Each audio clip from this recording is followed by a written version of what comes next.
Hi there, and welcome to the Mindful Marathon podcast. I'm your host, Dr. Michelle Quirk, a run coach and pediatrician. Mindful Marathon is all about helping runners of all types to run their own race.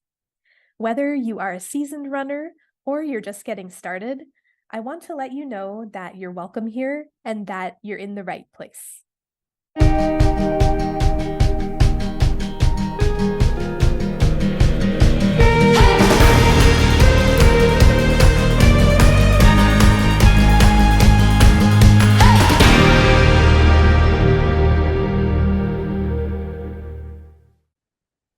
Hello, my friend.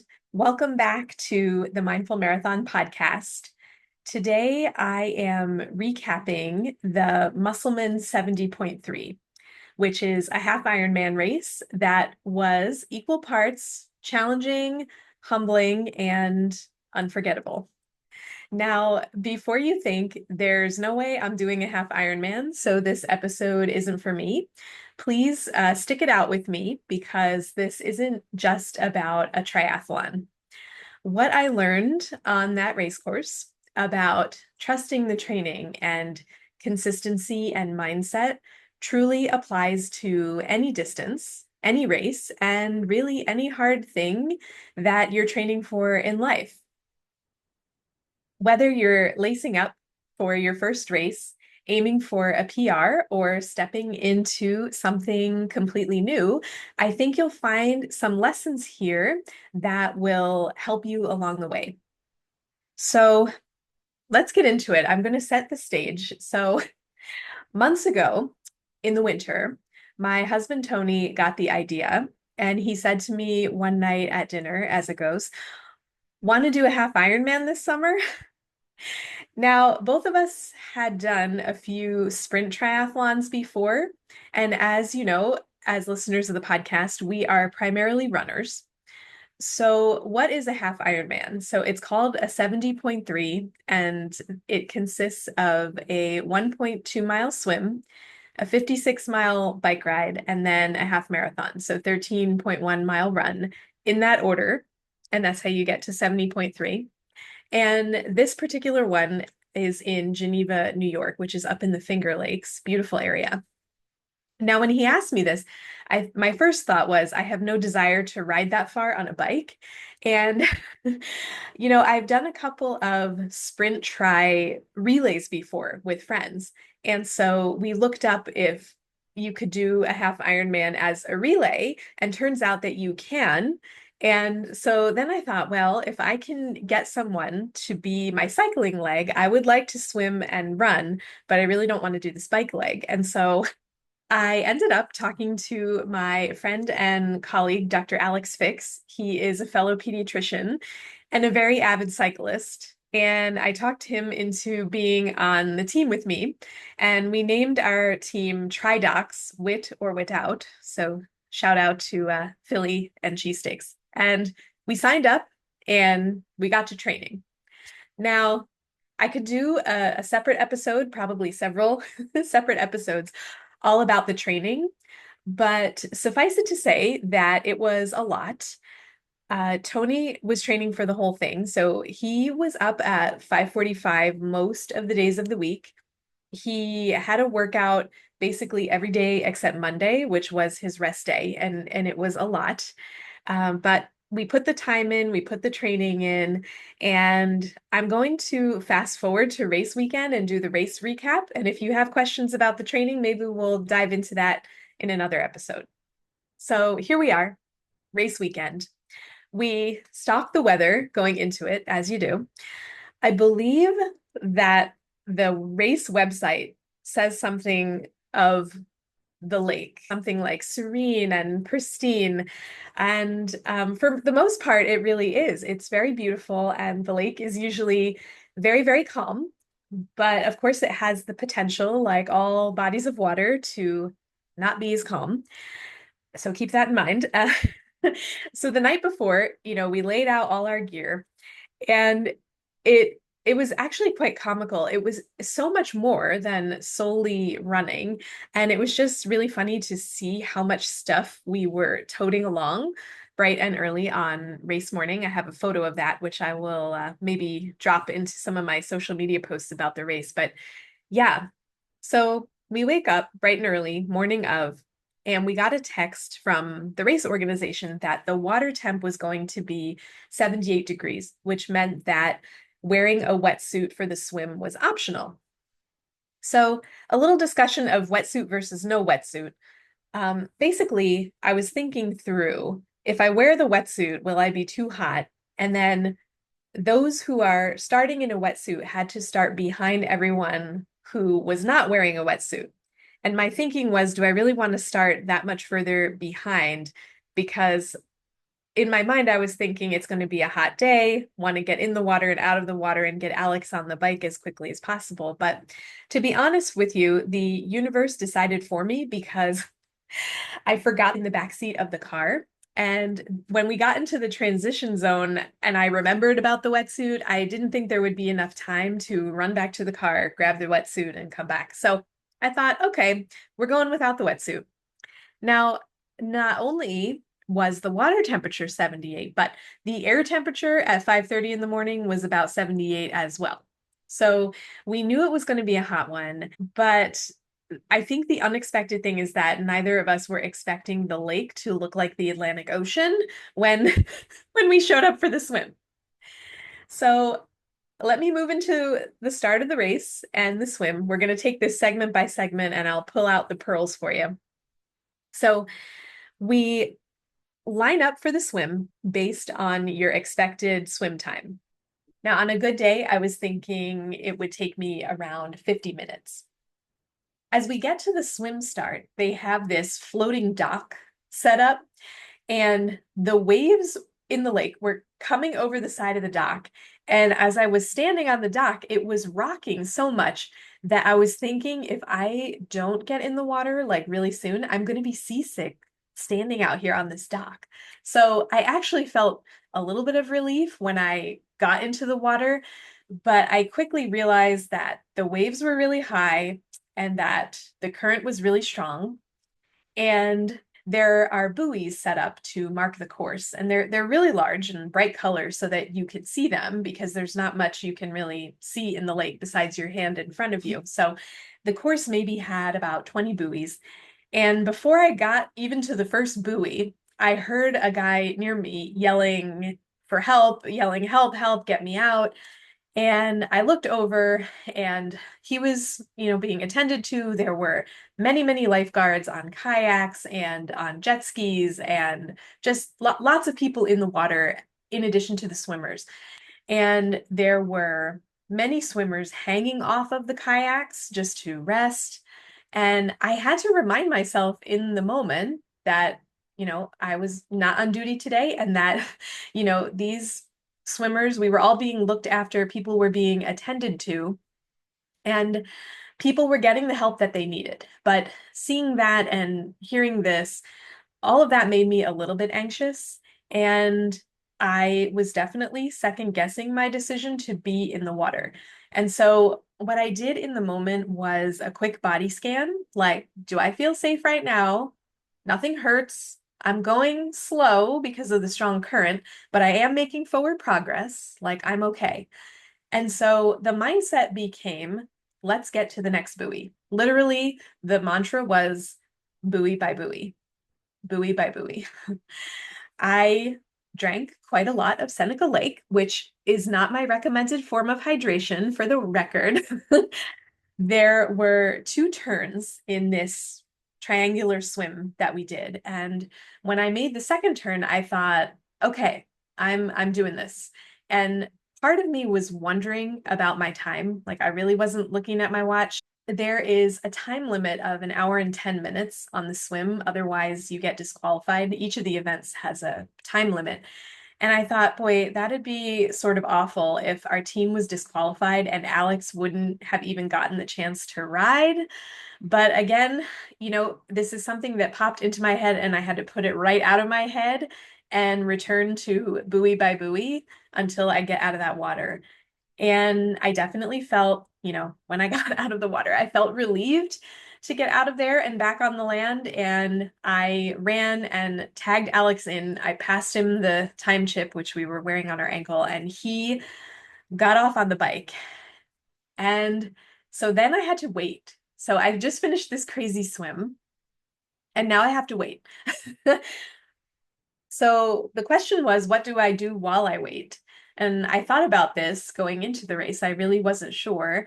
I had a backpack with me with all of my running clothes and a towel and snacks and things like that. So Alex's wife, Sarah, met me after the swim. We watched a bit of the end of the swim while I was drying off. And then we went over and sat. They had this lovely visitor center, like a welcome to New York, welcome to the Finger Lakes Visitor Center.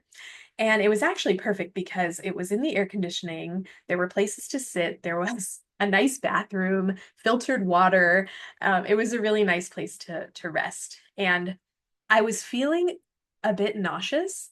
I think probably from a little bit of anxiousness, but probably from the lake water, honestly, that I ingested. And so Alex's wife, Sarah, and my friend Jen kept me wonderful company. Big thank you to them for staying with me in the visitor center, for basically being our Sherpas and our cheer squad. And so I changed in the bathroom into my running attire and I drank some water and some electrolyte drink. So I was sitting and we were tracking Alex on the Ironman app, and dang, he was totally crushing the bike leg, especially on the hills. Um, he finished the 56 miles in 2 hours and 45 minutes, which was seventh of about 45 relay teams. So huge shout out to him. He totally rocked the bike leg and it was really, really hot. Now, my plan was when he crossed the second to last timing mat on the bike, that was about 45 miles, I was going to go back out to the transition area and just wait for him. So I knew I had plenty of time. And even just going back out and sitting in the sun for those 15 or 20 minutes, I thought, boy, this run is going to be hard. It's hot and I'm just sitting. I'm just sitting out here. So again, I'm drinking water, I'm taking electrolyte drink, put sunscreen on. He made it back, gave me the timing chip back on my ankle, and then off I go on the run. So, okay, this run, holy smokes. I'm starting a 13 miler at 11 a.m. It is in the mid 90s. This is the absolute opposite of what I usually do, right? And it's the opposite of what I advise others to do.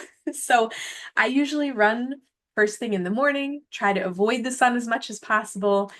Can't really do that in this case, right? Like we can't change the weather, we can't change the time of the race or the order of the events. So it is what it is. And I knew it would be slow. And I decided early on that I was going to run by effort.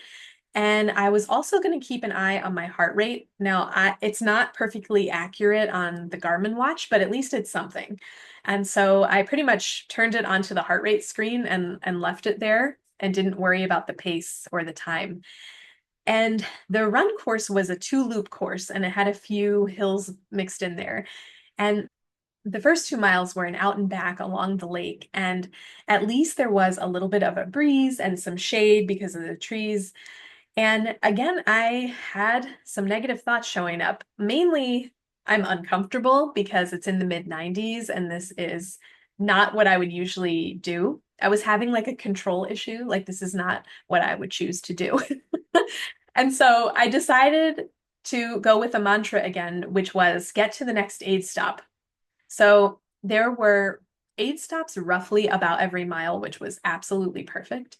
And a shout out here to all of the amazing volunteers and the people on course helping us.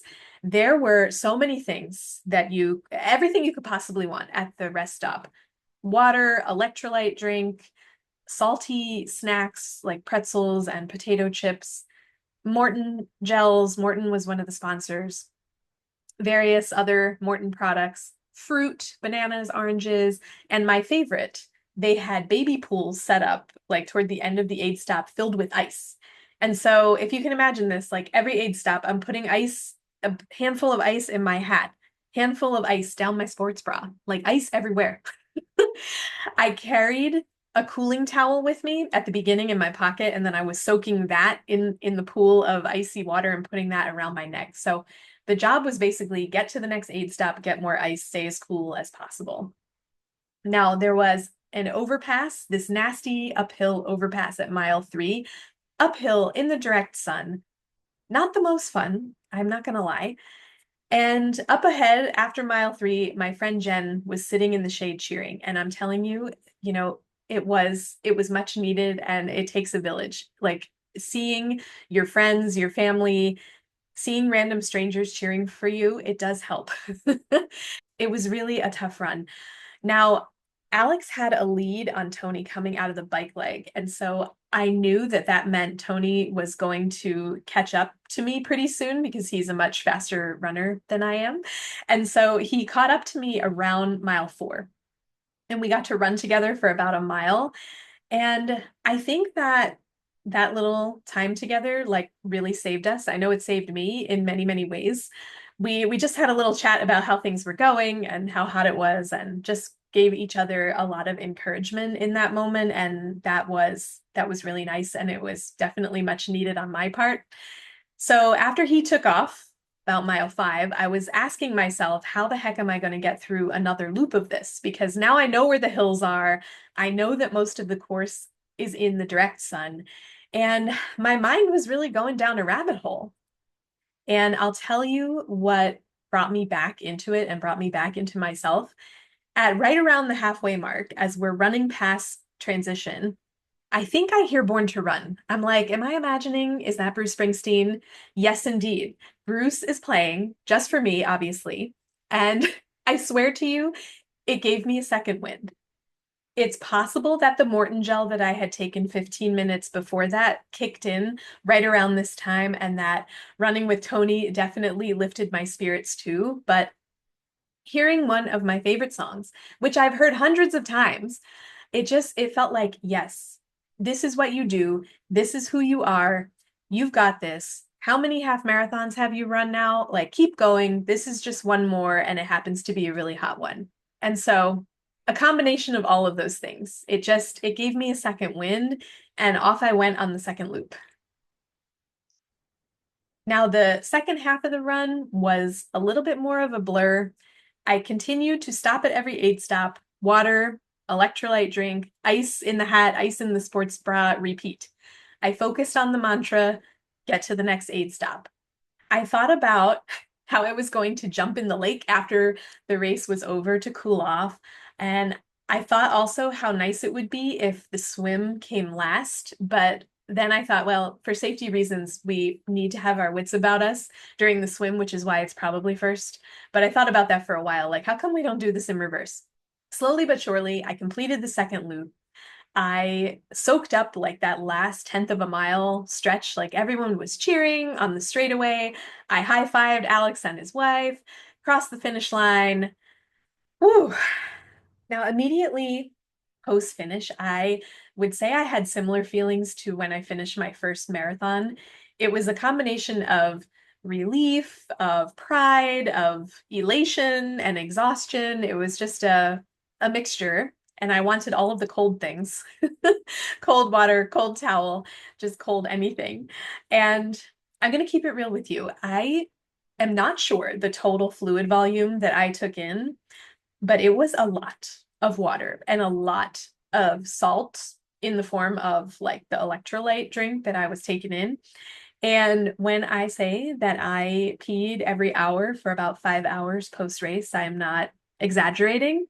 And that makes really good scientific sense. Like the body was trying to hold on to all of that salt and water to get me through the stressful event, which was the race. But then once it was over, it was time to unload and diurese. And so I had a little conversation and promised my kidneys that I wouldn't do this to them again for a long time. So I think by now the kidneys have recovered. But yes, right after the race, Tony and I had visions of going out to dinner to celebrate. But the truth is that we got back to our little lake bungalow that we were staying in, and we showered and plopped on the couch and ended up in bed while the sun was still out before 9 p.m. That is the truth.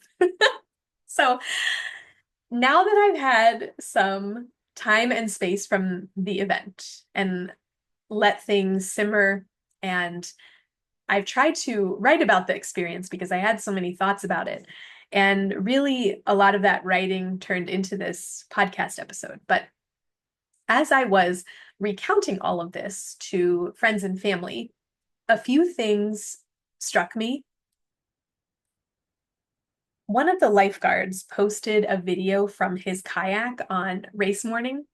And looking at that video, my gosh, if you had shown that to me 6 months ago and said, hey, you want to sign up for a race where you swim a mile in that? I would have been like, heck no. I'll stick to running road races, please, and thank you. When my friends said, how did you do that? I told them that it was my alter ego, the other Michelle who swam in that water, because surely the Michelle you know would not have jumped in there. And I've taken to heart what some of my friends told me, which were things like, Michelle, I love your spirit of adventure, and you're very courageous. Sometimes I think we need the help of a friend or a coach or a mentor to point out what's there, because we don't always see those things for or in ourselves. I certainly didn't. So I'm starting to believe that it indeed was me who did that swim and not my alter ego, Michelle. But I do want to share three takeaways. So, whether you're training for a race, whether you're trying something new, or you are simply showing up for life, here is what this race reminded me. Number one, trust your training. Trust your training. I know I say it a lot. We put in the time and the effort, and when it counted, our training carried us through. It truly did. The work you do on the day to day really and truly matters, especially on the tough days. Number two, consistency is your superpower. Tony and I have been regularly swimming for about 2 years, I would say. We were sort of on and off before that, but we have been pretty dedicated for about 2 years. And last year, we hired a triathlon coach to help us with our swim for the purposes of triathlon. So, shout out to Lori Beck. She is awesome. And she really helped us with our swim, first in the pool and then in open water. And we practiced in open water last summer. And again, this season, we swam in lakes, in the bay, in New Jersey. We swam once in the Atlantic Ocean, which up until race day, that was the hardest swim that we had done. But sometimes in the day to day, consistency is not very glamorous, right? Those early mornings in the pool, all those long runs we did in the rain and in the heat, all of the miles that Tony put in on the bike trainer and on the trail. He even rented road bikes when we were on vacation so that he could do his long rides. So I would say that our consistency gave us the confidence and the skill that we needed on race day, especially in conditions that were perhaps less than ideal, definitely unexpected. And third and finally, mindset is everything. When the lake felt like the ocean, when others were panicking, when the run felt like it was on the surface of the sun, staying calm, staying focused, having those mantras to guide you in the moment, all of this was so valuable. Managing the thoughts became just as important. I would argue perhaps more important than managing the body. So, in closing, if you can't tell, this race meant a lot to me as both a coach and an athlete. So, as a coach, this was definitely a very fun challenge for me to write a training plan for a 70.3 and to balance the three disciplines, right? Swim, cycling, and running with Tony's full-time job and full-time life, really. And it's always a treat to participate in the race with your athlete, but perhaps extra special when the athlete is your partner. And again, running with Tony for that mile in the half marathon saved me. For those 15 minutes, I really wasn't thinking about the sun and the heat, and we were just out on a run together, which we do often. So I just want to congratulate him on a job well done. He finished this thing in just over 6.5 hours, which is a really respectable time for a first 70.3. So congratulations, Tony. You rocked it. Now, as an athlete, I learned I can try new things. I can go out of my comfort zone. I would say that I'm an average swimmer, but you can be both a slow swimmer and a strong swimmer at the same time. And this really wasn't about speed. It was about showing up for something big and something unpredictable and finishing it anyway. And we did that. So, to everyone who cheered us on, near and far, our friends who were up there with us cheering and waiting many, many hours for us, thank you. Your support matters more than you know. And if you are listening and you're thinking about doing something big and scary, let this be a sign that you can. We can do hard things. And last but not least, if you are looking for support and guidance for your next big challenge, I would love to help you and love to coach you. You can see that there are so many different things that go into a training cycle to prepare you well for race day. The training plan is truly just one piece of a much bigger puzzle, and there is absolutely no need to figure all of this out on your own and do it alone. So, I have coaching spots available. Please reach out to me by clicking the link in the show notes or simply send me a message on Instagram. I would love to chat with you and see if we are a good fit for each other. So, thank you so much for listening. If you enjoyed the episode, pretty please leave a review on iTunes so that we can share this with other runners, and I will see you next week. Thank you for listening today. If you enjoyed the episode, please share it with a friend. And if you have a moment, please rate and review the podcast so that we can reach and encourage others to tie on their sneakers and join us out there on a run. See you next time.